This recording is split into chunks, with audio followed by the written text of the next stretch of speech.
अध्यक्ष जी, आज जब अविश्वास प्रस्ताव लाया गया तो बहुत से साथियों ने अपने अपने तरीके से बात की कि अविश्वास प्रस्ताव की जरूरत क्या थी। अविश्वास प्रस्ताव तब लाया जाता है जब या तो जनता का विश्वास सरकार से उठ जाए या फिर विधायकों का विश्वास उठ जाए।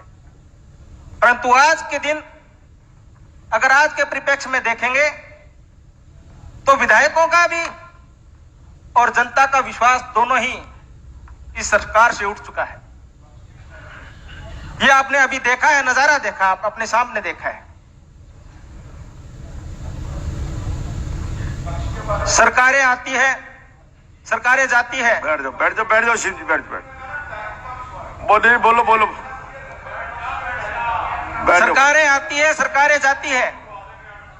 पिछले 2 सदन में लोग थे, वो इस बार नहीं है, जो इस बार है वो अगली बार कुछ नहीं होंगे, ये बात अलग है।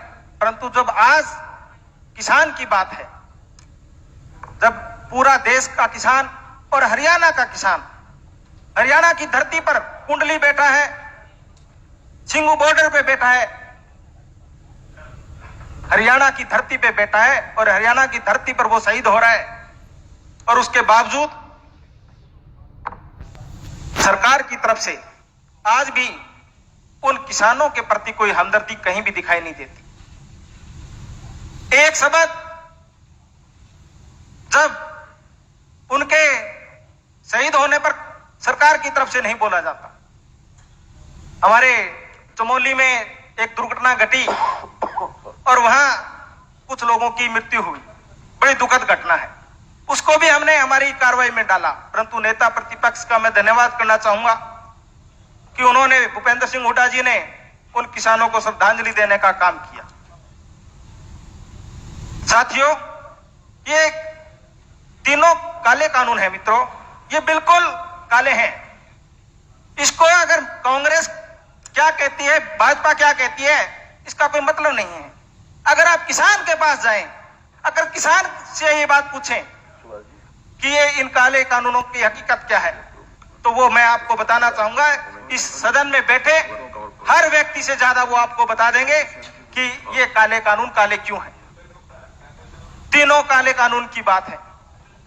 अगर आप जब 2 वस्तुओं के अंदर हम तुलनात्मक अध्ययन करते हैं तब पता चलता है कि बेहतर कौन है। अगर आप देखोगे यही कानून बिहार के अंदर 2006 में लाए गए थे। अगर वहां की बात करूं तो बिहार के किसान की है जो औसतन आमदनी है वह 5,000 रुपए प्रति माह, और अगर हरियाणा की अगर बात करें तो 14,434। ये तुलनात्मक अध्ययन आप करोगे तो आपको ये पता चलेगा कि दोनों कानून में फर्क क्या है। आज हम उस किसान, जो किसान खुद तो नंगा रहता है, आधे कपड़े पहनता है पर हमारे कपड़ों का व्यवस्था करता है, जो खुद तो भूखा रहता है परंतु हमारे लिए अनाज पैदा करता है, उसकी जो कच्ची छत है उसके अंदर से पानी टपकता है परंतु फिर भी कहता है यह परमात्मा तू बारिश दे, क्योंकि उसने इस देश को चलाना होता है। और अगर हरियाणा के परिप्रेक्ष्य में बात करें तो हरियाणा तो पूरे तरीके से कृषि प्रधान प्रदेश है। अगर मुख्यमंत्री जी हौसला करें, इसमें कोई पार्टियों की बात नहीं है, ये हरियाणा के किसानों की बात है। अगर वो प्रधानमंत्री जी से जाके बात करें कि ये अगर ये वाला बेल्ट है, ये जो पूरा किसानों का है, ये तीनों काले कानून है, ये प्रभावित करते हैं यहाँ के किसानों को, आपको इस पे विचार करना चाहिए। तो निश्चित रूप से हरियाणा के मुख्यमंत्री की बात बिल्कुल हमारे देश के प्रधानमंत्री वो मानेंगे, परंतु इसके लिए हौसला करना पड़ेगा, पार्टीबाजी से ऊपर उठना पड़ेगा। कभी मैं आपको बताना चाहूंगा कि जो हालात है 1956 के अंदर लाल बहादुर शास्त्री जी रेल मंत्री हुआ करते थे। एक घटना घटी और 112 लोगों की मौत हो गई और उन्होंने इस्तीफा दे दिया। और आज आप 250 से ज्यादा किसान यहां चले गए। सर 2 मिनट लूंगा, 2 मिनट। तो सर हमने ये हौसला नहीं कर पाए। हम किसी प्रकार से अविश्वास प्रस्ताव की बात भी करें। और दूसरा, अगर बात करें इंदिरा गांधी, अगर 1975 में आपातकाल की बात हुई और उसके बाद जब लगा उनको कि जनता का है विश्वास है वो उठ चुका है, उन्होंने भी महसूस किया और उनका नवंबर 1977 के अंदर कार्यकाल खत्म होना था और उन्होंने जनवरी 18 को अपना इस्तीफा देकर लोकसभा भंग कर दी थी। आज यही कहानी हरियाणा के अंदर है। आज पूरे तरीके से विश्वास उठ चुका है। और मैं तो अपने साथियों से कहना चाहूंगा कि ये जो किसान है ना तो कांग्रेसी किसान है ना बीजेपी के किसान है। ये किसान की कोई जाति नहीं है, कोई धर्म नहीं है, वो किसान सिर्फ किसान है और उसको किसान की नजर से देखिए। मैं आपसे यही निवेदन करना चाहता हूँ। साथियों बहुत बहुत धन्यवाद। एक मिनट, बहुत सबसे लेट मिला है, मुख्यमंत्री सबसे अंतिम बोलेंगे, सबसे अंतिम हमारा ये नंबर है। आपके नेताजी की तरफ से जो जिस सूची जो मैं जो नंबर दिया वही दिया मैंने। नहीं सर, 2 मिनट दीजिए आप।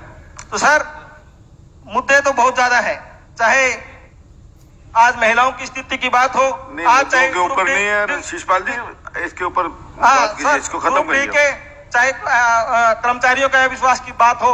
तो मैं तो अंतिम बात आपसे यही निवेदन करना चाहूंगा कि एक श्लोक के साथ खत्म करना चाह रहा हूं। एक श्लोक के हंस श्वेत है बक श्वेत है कै भेद हंस बक्यो।